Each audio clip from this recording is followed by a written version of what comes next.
Bonjour, c'est Zuma. J'espère que vous allez bien. Bienvenue dans un nouvel épisode pilote de Hack the World, alias HTW.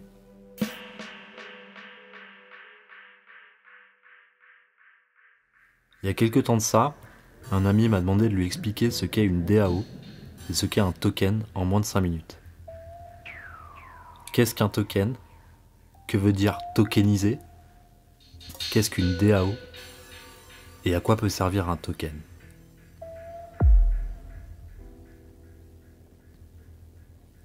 Je vais tenter avec vous l'expérience périlleuse d'une vulgarisation la plus légère et digeste possible.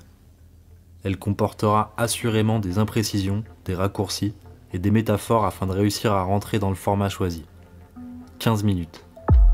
Je dois aller vite, voire très vite, et ça, pour pouvoir ensuite aller rapidement dans du concret sur d'autres épisodes. Pas le temps de jouer de la flûte, c'est parti bébé, bienvenue dans HTW.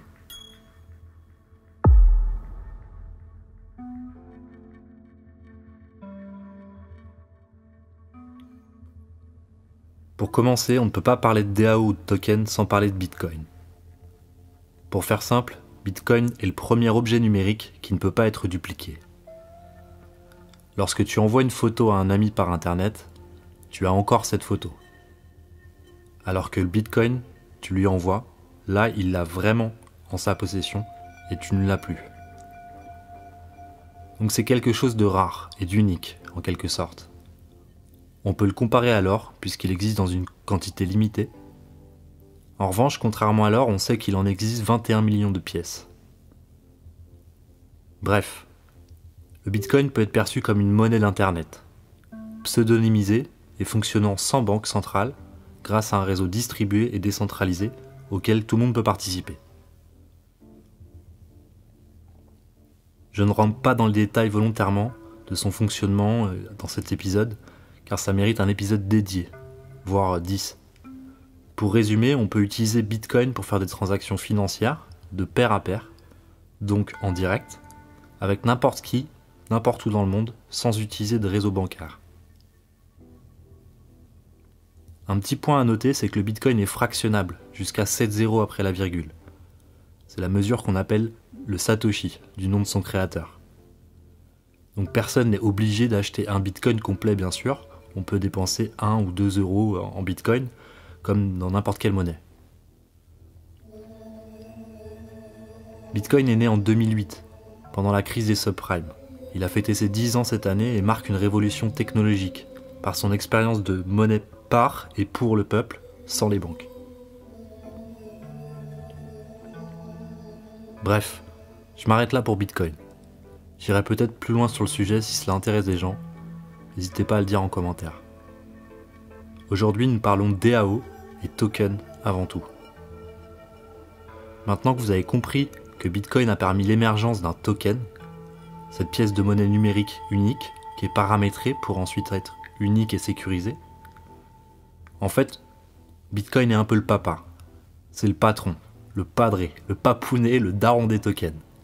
Celui qui a enclenché une avalanche de petits tokens cherchant à imiter le padré. Je n'en citerai aucun ici, comme ça je fais pas de jaloux et pas le temps de niaiser. Alors qu'est-ce que c'est une DAO? Une DAO en fait c'est une organisation autonome décentralisée. C'est-à-dire, pour faire simple, je vais essayer de prendre un exemple. On va imaginer ensemble une association qui adore les poneys. Elle décide de monter un poney club qui appartienne à ses membres et soit dirigé uniquement par les membres sans chef. Ou alors avec un chef d'ailleurs si elle le décide. Partons du début. Cette association au moment de sa création pourrait décider de créer un programme informatique autonome qui déclare: nous sommes actuellement 10 personnes passionnées de poney. Jusque là vous me suivez. Nous avons pour objectif commun d'acheter petit 1, un poney club, 2, des poneys, 3, de l'avoine, parce que Myrtille elle adore ça. Ensuite, nous nous fixons comme règle commune que chaque membre devra verser une adhésion coûtant 100 poux par an à l'organisation. Donc comprenez ici que Pou va définir le nom de la monnaie de ce groupe du Poney Club. Il vient donc en quelque sorte de conceptualiser l'idée d'une monnaie commune. Ensuite, dans les autres règles, chaque jour de promenade, les visiteurs extérieurs au groupe paieront 5 poux par promenade. Jusque là, moi je trouve ça plutôt accessible comme tarif, ça va, c'est cool.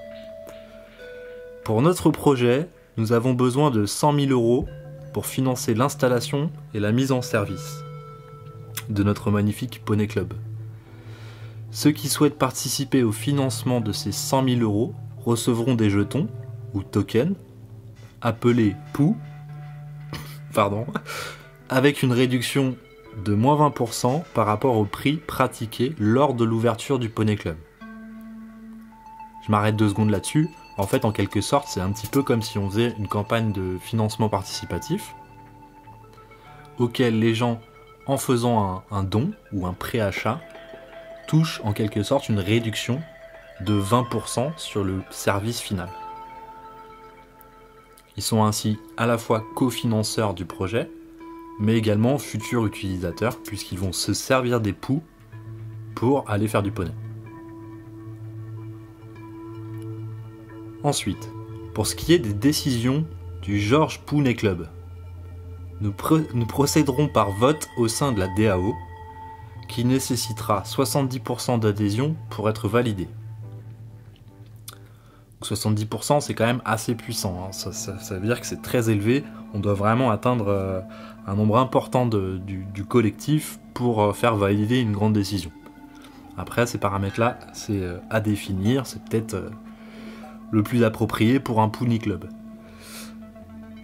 Enfin, pour finir, on décide que pour voter, cela coûtera 1 pou. Bref, vous avez compris l'idée. On paramètre ici l'ensemble des règles et fonctionnements futurs d'un groupe social qui a un but ou un besoin commun auquel il souhaite répondre.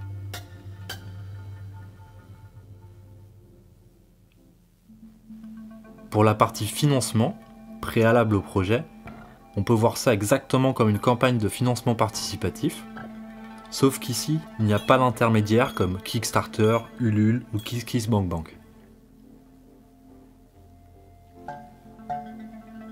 Je vais d'ailleurs faire une parenthèse ici. Imaginez que ce projet commun aille à l'encontre des projets d'une start-up qui fournit ce service de financement participatif. On l'a notamment vu il y a quelques mois, où certains projets financés par une communauté étaient stoppés, interrompus, par une start-up qui prend peur, puisque le gouvernement passe un petit coup de fil et dit « Attendez, cette cagnotte de solidarité pour payer les frais d'avocat d'un boxeur, ça, c'est stop. » Ici, on a une société privée, start-up, qui gagne son argent et sa vie à fournir ce service d'intermédiation et de cofinancement, qui ici prend la pression d'un État et donc interrompt un processus de coopération, donc de cofinancement de ce boxeur, de ses frais d'avocat. Ici, dans une DAO, c'est tout simplement pas possible. On ne peut pas interrompre ce processus dans la mesure où on est exclusivement sur du pair à pair, et donc il n'y a pas cet intermédiaire start-up qui peut faiblir ou devenir, entre guillemets, une faille. Ce qui est réellement passionnant dans cette expérience, c'est qu'elle mélange de nombreux domaines, comme l'économie, la technologie, mais aussi les sciences humaines. Elle vient casser conjointement et fracasser des organisations sociales traditionnelles très normées. Elle permet potentiellement de nouvelles pistes de réflexion et d'organisation qui sont basées sur la transparence, les votes, les décisions communes et la notion de commun. Alors certes, à ce jour, on reste encore dans l'expérimental, calmons-nous. Il n'y a pas encore des Poney Club tous les 4 coins de rue qui appartiendraient à une DAO. En revanche, les expériences se multiplient. Et vous pourriez être très surpris de voir ce qu'ont été capables de financer certaines DAO ces 4 dernières années. Notamment l'envoi de satellites autonomes pour le réseau Bitcoin, ou encore la constitution d'États numériques, indépendants des États et des nations. Bref, un grand nombre d'expérimentations, on en parlera peut-être dans un autre épisode. La notion fondamentale sur laquelle je vais m'attarder, la voici.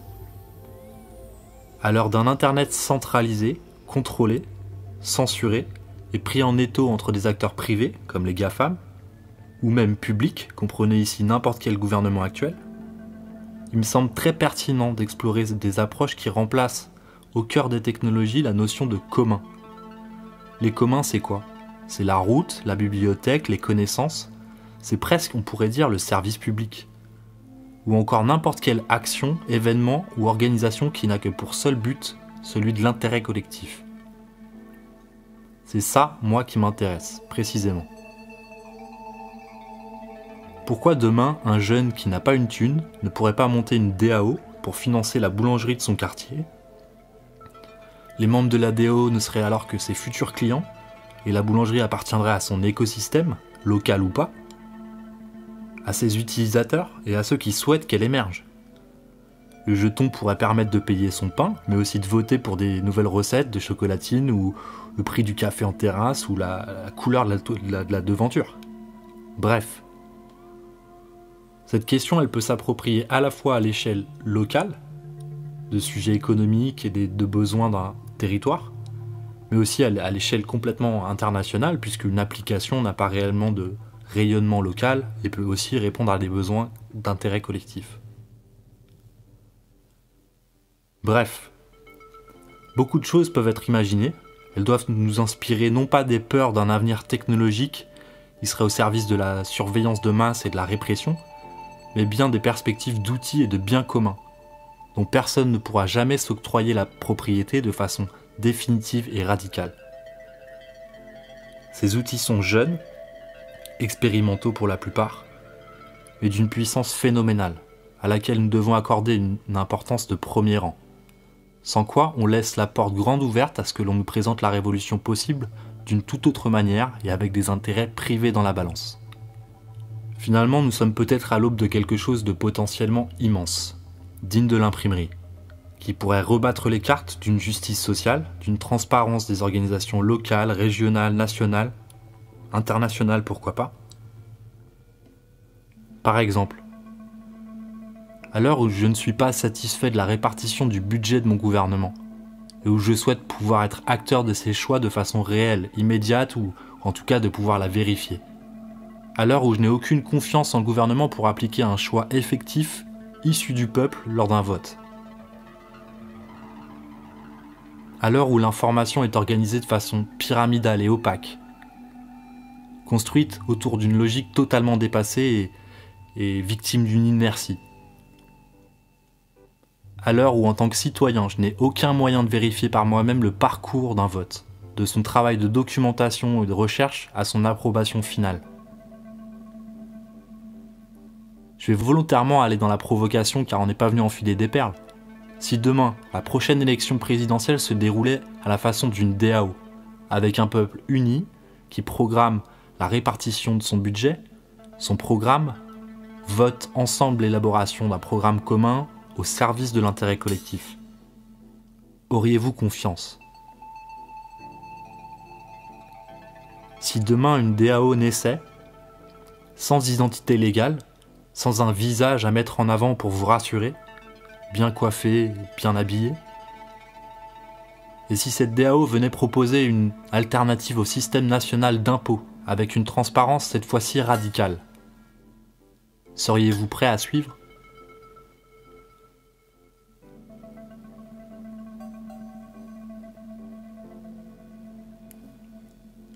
La seule chose qui est sûre, c'est que nous devons dès maintenant commencer à nous poser des questions de ce type et à préparer une culture faite d'outils communs au service des communs.